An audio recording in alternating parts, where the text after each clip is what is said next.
హైదరాబాద్ లో కన్సల్టేషన్ మరియు 3,500 రూపాయల colour Doppler test Avis hospitals లో ఉచితంగా పొందండి. Welcome to Suman TV. నేను మీ Suman TV Nag. DINK lifestyle ఇప్పుడు భారత్లో విపరీతంగా పెరుగుతుంది. కలిసే ఉంటారట కానీ పిల్లలు మాత్రం వద్దంట. సో అలాంటి కల్చర్ ఇప్పుడు బాగా డెవలప్ అవుతుంది. అయితే లీగల్గా ఇది ఎంతవరకు కరెక్ట్ అండ్ దీనికి సంబంధించినటువంటి వాటిల్లో వాళ్ళు ఎలా ఒక రిలేషన్షిప్లోకి ఎంటర్ అయిపోయి జీవితాలను నాశనం చేసేసుకుంటున్నారా, లేదు అనుకుంటే ఆ కల్చర్లోకి జీవితాన్ని తీసుకుని వెళ్ళిపోతూ ఉన్నారా అనేది ఈరోజు మనం హైకోర్టు అడ్వకేట్ రవీంద్రనాథ్ గారు మాట్లాడినట్టు తెలుసుకుందాం. Hello sir. హాయ్ అండి నాగరాజ్ గారు. సార్, ఈ డింక్ లైఫ్ స్టైల్ అనేది వాళ్ళ భారత్లో విపరీతంగా పెరిగిపోతూ ఉంది. అసలు ఈ కల్చర్ ఏంటి, ఏ విధంగా ఉంది? డింక్ లైఫ్ స్టైల్ అండి అంటే double income but no kids. బా, కలిసే ఉంటారు. మీరు ఇంతకుముందు చెప్పారు కదా, కలిసే ఉంటారు బట్ పిల్లలు వద్దట. ఇది ఈ యొక్క కల్చర్ యొక్క మెయిన్ ఉద్దేశం. అంటే ఇంతకుముందు యాక్చువల్గా ఎలా ఉండేదంటే ఉమ్మడి కుటుంబాలు ఉండేవి.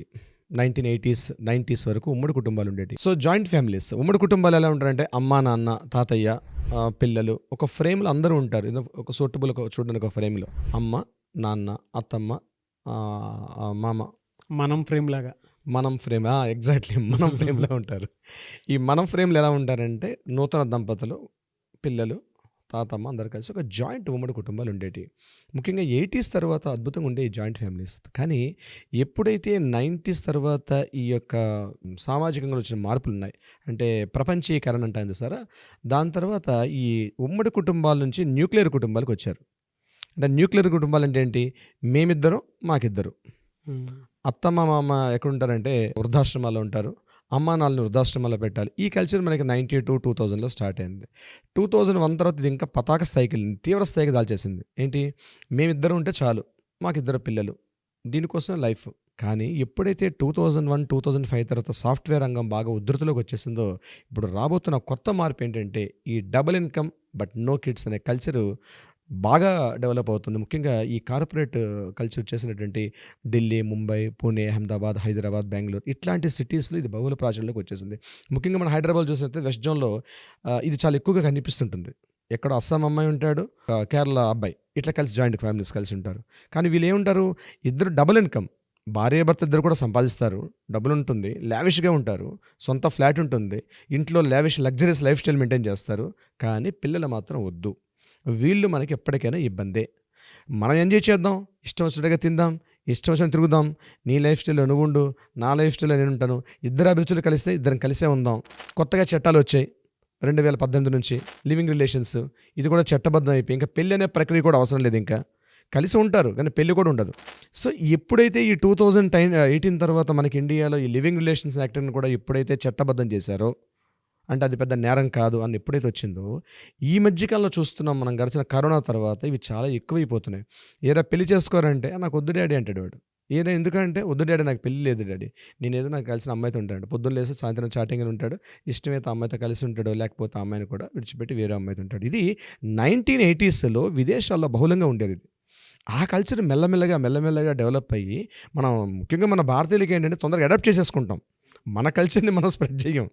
విషయం ఏంటంటే వేరే కల్చర్ని తొందరగా అడాప్ట్ చేసేసుకుంటాం మనం. దానివల్ల ఈ డింక్ కల్చర్ అనేది బాగా స్ప్రెడ్ అవుతుంది. దీనివల్ల ఏమవుతుంది అంటే చాలా భారీ మూల్యం చెల్లించుకోవాల్సిన పరిస్థితులు వస్తాయి ఈ డింక్ కల్చర్ అనేది.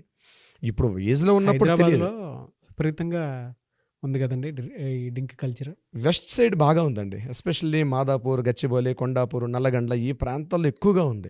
కొత్త అపార్ట్మెంట్లు, 4 కోట్ల 5 కోట్ల అపార్ట్మెంట్లు ఒక్కరు కొని దాన్ని అందులో ఉండే అవకాశం లేదు.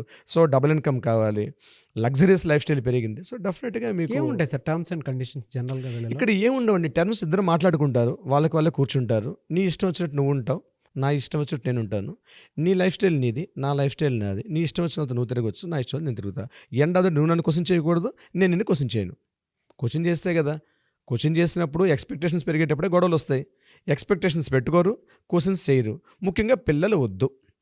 ఒకటి మెయిన్ థాట్ ఏంటంటే ఈ పిల్లలు ఉంటే వాళ్ళని చిన్నప్పటి నుంచి వాళ్ళని కేర్ టేకింగ్ చేసుకోవాలి, వాళ్ళని ఇంపార్టెన్స్ ఇవ్వాలి, వాళ్ళని స్కూల్కి పంపించాలి, చదివించాలి, మన సొంత ఇష్టాలను కూడా మనం మర్చిపోయి వాళ్ళని మనం సాక్రిఫైస్ చేయాలి. ఇట్లాంటివన్నీ కూడా మనకు అవసరం లేదు, హ్యాపీగా ఉందాం. చిట్ట టైంలో ఏముంది, ఎక్కడైనా డబ్బులు ఇచ్చామంటే మనకు నర్సింగ్ ఎవరైనా దొరుకుతారు, 50 ఇయర్స్ 60 ఇయర్స్ నర్సింగ్ బాధ పెరిగాయి. సో నాకు హెల్త్ బాగాలేదు, ఫోన్ చేస్తే మెడికల్ ఎమర్జెన్సీకి వస్తారు. ఇంకా కావాలనుకుంటే డబ్బులు ఇస్తే నర్సింగ్ వస్తారు. ఇంకా అంతకుమించి వృద్ధాప్యం మనకు అవసరం ఏంటండి? అంత బాధ్యత రాహిత్యంతో కూడుకున్నటువంటి సోషల్ లైఫ్ దేనికి సార్? అంటే జనరల్గా ఏం మ్యాజిక్ ఉంటుంది సార్ అందులో? ఏం మ్యాజిక్ miracle ఉంటుంది? ఉంటుందండి. ఇది ఒక ట్రెండ్. ఎవరి కోసం బతకాలి? నా లైఫ్ పుట్టాము, జీవితం చాలా చిన్నది, ఉన్న లైఫ్ ఎంజాయ్ చేయాలి. ఇదే మనకు పురాణంలో చెప్తారు, చార్వాకులు అంటారు వాళ్ళని. అంటే నీ ఇష్టం వచ్చినట్టు నువ్వు బతుకు. ఇప్పుడు కానీ వేదాలు ఎప్పుడో చెప్పారు ఈ కల్చర్ ఉండేది. శంకరాచార్యులు రాకపోవడం ఈ కల్చర్ ఉండేది. చార్వాకులు అంటారు వాళ్ళు. అదేంటి? ఇష్టం వచ్చినట్టు తిను, ఇష్టం వచ్చినట్టు తాగు, ఇష్టం వచ్చిన వ్యక్తితో పడుకో, ఇష్టం వచ్చింది ఎంజాయ్ చేయి. ఇంతే. దిస్ ఇస్ కాల్డ్ చార్వాకులు. ఇప్పుడు ట్రెండ్ మారింది, అదే డింక్ కల్చర్. సో ఈ కల్చర్లో ఇంకోటి నాగరాజు గారు ఇప్పుడు అనుకున్నట్టుగా ఆచార వ్యవహారాలు, ఈ పద్ధతులు, సంప్రదాయాలు ఇట్లాంటివన్నీ ఇంకా అన్నీ తుడిచిపెట్టుకుపోతాయి. ఇంకొకటి వాళ్ళకి బిహైండ్ ఒకటి వేరే ఒక ఇంటెన్షన్, సైకలాజికల్ ఒక డిజార్డర్ ఉంటుందండి. ఫస్ట్ నిజంగా చెప్పండి, ఇట్స్ అ సైకలాజికల్ డిజార్డర్. అంటే ఇక్కడ చిన్నప్పుడు చూడకూడని దృశ్యాలు చూడడం కానీ, వినకూడనటువంటి విషయాలు పేరెంట్స్ దగ్గర వినేటప్పుడు కానీ, లేకపోతే మా పేరెంట్స్ ఎప్పుడు రోజు పోట్లాడుకోవడం, చిన్నప్పటి నుంచి ఏదో ఒక అలిగేషన్స్. ఎందుకు మా అమ్మ ఇప్పుడు అదే ఇంట్లో ఉంటుంది, హౌస్ వైఫ్గా, ఉద్యోగం లేదు, ఒక పారాసైట్ లాగా మా ఫాదర్ మీద డిపెండ్ అయి ఉంటుంది. మా సిస్టర్స్, మా ఫాదర్ ఎప్పుడు వస్తారా, ఆయనకు డబ్బులు కొంచెం పీడించడం, ఇవన్నీ చూసి ఒకటి ఒక ఫ్యామిలీస్లో బయట కనబడు బాగానే ఉంటారు చూడడానికి, డబ్బు సంపాదన, కానీ ఏదో అంతర్లీనంగా తెలియనటువంటి ఏదో ఒక మానసిక రుగ్మత అయితే ఉంటుంది నాగరాజు గారు.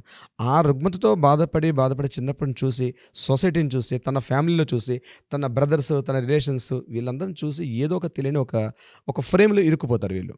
ఇరుక్కుపోయి ఏం చేస్తారంటే, ఏముంది లైఫ్, తింటూ తాగుతూ ఒక స్త్రీతో ఎంజాయ్ చేస్తే చాలు, ఇదే అనుకుంటారు. అంతకు మించి వేరే ఇంక ఎక్స్పెక్టేషన్స్ ఏం పెట్టుకోరు. ఆడపిల్లలు కూడా అలానే ఉంటారు. ఆడపిల్లలు కూడా అదే. దీనికి వాళ్ళకి ఎవరు ఎలాంటి మినహాయింపు కారణాలు కాదు. ఉంటాయి సార్? వాళ్ళు అంతే కదండి. మెయిన్ ఫస్ట్ ఆఫ్ ఏంటంటే, ఇంతకుముందు మనం పెరిగిన కుటుంబ వాతావరణం ఫస్ట్ ఏంటంటే, అన్నిటికీ బేస్ కుటుంబ వాతావరణం అండి. ఒక మంచి కుటుంబ వాతావరణం ఉంటే ఒక మంచి సమాజం ఉంటుంది.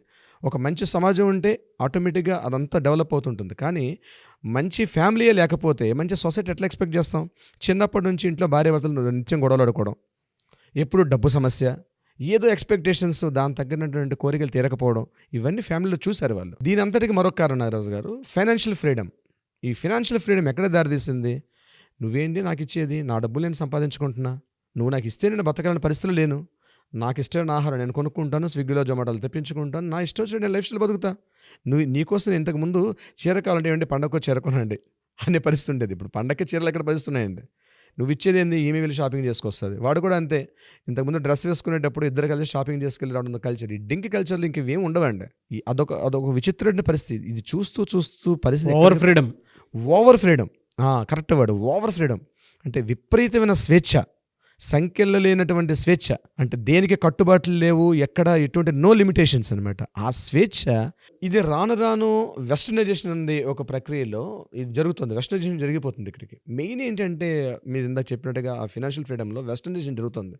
వేసుకునే బట్టలు కావచ్చు, వాడుతున్న కార్లు కావచ్చు, ఇంట్లో ఉన్నటువంటి లగ్జరీస్ లైఫ్ స్టైల్ కావచ్చు, ఉండడానికి వెళ్ళి కావచ్చు. హైదరాబాద్లో ఈ కల్చర్ని అడాప్ట్ చేసుకున్నటువంటి వాళ్ళు అంటే ఏ విధంగా ఉన్నారంటారు అసలు? ఉన్నారండి. ఇన్ఫ్లుయెన్సర్స్ వల్ల చాలా కుటుంబాలు దీనికి, సెలబ్రిటీస్ దగ్గర నుంచి, మిడిల్ క్లాస్ పర్సన్ దగ్గర నుంచి అన్ని స్థాయిల్లో, ముఖ్యంగా వెస్టర్నైజేషన్ జరగడం వల్ల, ఈ వెస్టర్నైజేషన్ కల్చర్ వల్ల ఇన్ఫ్లుయెన్సర్స్ మెయిన్ కారణం ఇన్ఫ్లుయెన్సర్స్ వల్లే. ఎవరినో చూస్తారు, ఇన్ఫ్లుయెన్స్ అవుతారు. నేను ఇప్పుడు మనం ఇందులో మన నేమ్స్ అని మనం చెప్పలేం కాబట్టి తొందరగా ఏంటంటే ఇన్ఫ్లుయెన్స్ అయిపోతామండి మనం. ఆ ఇన్ఫ్లుయెన్సర్స్ వల్ల ఈ కల్చర్ అనేది స్టార్ట్ అవుతుంది. ముఖ్యంగా ఇది ఎక్కడ దారితీస్తుంది, ఎక్కడి వరకు వెళ్ళే అవకాశం ఉందండి? అంటే దీనికి సంబంధించి అడ్డుకట్టు ఎక్కడ వేయడానికి? ఏమండి, జీవ పరిణామ సిద్ధాంతం, డార్విన్ చెప్పిన సిద్ధాంతం. ఇంకా పిల్లలే లేకపోతే సొసైటీ ఎక్కడ వస్తుంది నాగరాజు గారు? అసలు పిల్లలే వద్దనుకోవడం వల్ల, ఈ డింక్ సిస్టమ్ వల్ల అర్థం ఏమంటున్నారు? నో కిడ్స్, పిల్లలు వద్దనుకుంటే నెక్స్ట్ జనరేషన్ ఎలా ఉంటుందండి? ఇక్కడతో స్టాప్ అయ్యేది కదా. It's continue routine process. ఇది నువ్వు స్టాప్ని బ్రేక్ చేస్తున్నావు, దానికి కంటిన్యూటీ లేదు ఇక్కడ. ఇంకా రాబోయే రోజుల్లో మనుషులు ఎట్లా రాళ్ళలా బతుకుతారా, చెట్ల బతుకుతారా? ఎక్కడికి దారితీస్తుంది కల్చరు? ఆలోచించట్ల భవిష్యత్తు. ఈ రోజు నేను ఉన్నానా, ఈ రోజు ఎంజాయ్ చేశానా, రేపు నా భవిష్యత్తు ఏంటో అవసరం లేదు వాడికి. ఒక సొసైటీని ఇవ్వాలి, ఒక జాతి నిర్మాణాన్ని కలిగించాలి. ఇప్పుడు అంబేద్కర్ కలిగేటప్పుడు 14 మంది పిల్లలండి. అంబేద్కర్ తన ఫ్యామిలీ పేరెంట్స్కి తన 14th పర్సన్. ఆ రోజు 14 మందిలో 14th పర్సన్ అంబేద్కర్ అంత గొప్పవాడయ్యాడు. అన్ఫార్చునేట్ దురదృష్టం ఏంటంటే 90లో వచ్చే కొన్ని మార్పుల వల్ల ఇద్దరు పిల్లలుంటే చాలని చెప్పి కొన్ని సిద్ధాంతాలు వచ్చాయి. అది రాజకీయ కారణాలు కావచ్చు, కానీ ఆ రెండు కూడా పోయి చైనా ఏం చేసింది, 1 for none అని చెప్పింది. ఈరోజు మరలా కొత్త సిద్ధాంతాలు మొదలుపెట్టి వాళ్ళు మరలా స్టార్ట్ చేశారు. చైనా ముందే మేల్కొందండి ఈ విషయంలో. దీనికి హిందూ యాక్ట్స్ అని చెప్పట్లేదన్నా? ప్రస్తుతానికైతే హిందూ Legal యాక్ట్స్ గా. ఉన్నాయండి. లీగల్‌గా యాక్ట్స్ లేవు. బహుశా మేబీ రావచ్చు. అంటే చట్టం అనేది ఎలా ఉంటుందండి నాగరాజు గారు, ఇప్పుడు హెల్మెట్ లేకుండా వెళ్తే ఫైన్ చేస్తానంటుంది. నువ్వు హెల్మెట్ లేకుండా డ్రైవ్ చేస్తే నీకు ఫైన్ చేస్తుంది కోర్టు. అదే మన ట్రాఫిక్ వాళ్ళు. అది ఎలా తెలుస్తుంది? ఒక సీసీ కెమెరా ఫుటేజ్ అని ఉండాలి. లేకపోతే పక్కవాడు ఎవడైనా కంప్లైంట్ చేయాలి. అంతేగాని నేను బైక్ మీద వెళ్ళిపోతుంటే వాడు పట్టించుకోడండి. యాక్ట్ అనే పార్ట్ ఎక్కడొస్తుంది? మన నిత్య జీవితంలో మనకు ప్రొటెక్షన్ చేసే చట్టాలు. అంతేగాని మనం ఇలా ఉండు అని నిర్దేశించే చట్టాలు కాదు సార్. మనం తప్పు చేసేటప్పుడు మాత్రం చట్టాలు కానీ, న్యాయాలు కానీ వస్తాయి. కానీ దిశానిర్దేశం చేయాల్సింది చట్ట న్యాయాలు కాదండి. సమాజంలో కొంతమంది గొప్పవాళ్ళు మార్గనిర్దేశం చేస్తే ఆ మార్గంలో వెళ్తే వస్తాయి తప్పించి ఇలా ఉండు అని చెప్పే చట్టాలు అయితే కాదు నాగరాజు గారు. చూద్దాం అన్నట్టు మన ఆడియన్స్ దీని మీద ఏ విధంగా స్పందిస్తారు అనేటువంటిది. అదేనండి. Thank you so much sir. Thank you Nagaraju గారు.